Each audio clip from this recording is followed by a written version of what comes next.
আসন্ন চ্যাম্পিয়ন্স ট্রফিতে গ্রুপ পর্বে ভারত ছাড়াও বাংলাদেশের প্রতিপক্ষ পাকিস্তান ও নিউজিল্যান্ড। সেখান থেকে সেমির টিকিট পেতে হলে 2 ম্যাচ জিততে হবে টাইগারদের।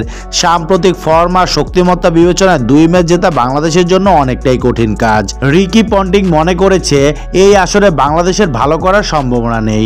অস্ট্রেলিয়ার সাবেক এই তারকার ধারণা উপমহাদেশে খেলা হলেও ঘরের মাঠের মতো কন্ডিশন পাবে না বাংলাদেশ, ফলে বেশ ভুগতে হবে টাইগারদের।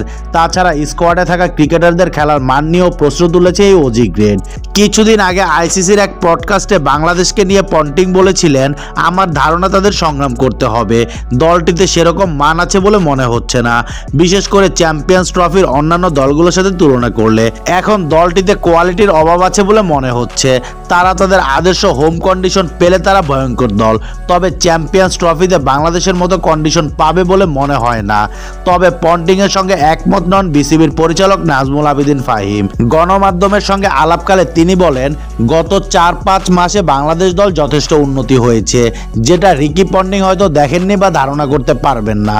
কিছু জায়গা ছিল যেখানে আমরা দ্রুত রান করতে পারতাম না, কিছু জায়গা ছিল যেখানে আমাদের কনফিডেন্সের অভাব ছিল।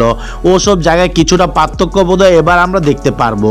অস্ট্রেলিয়ার সাথে খেলার সুযোগ হলে বাংলাদেশ অস্ট্রেলিয়াকে কঠিন সময় দিবে।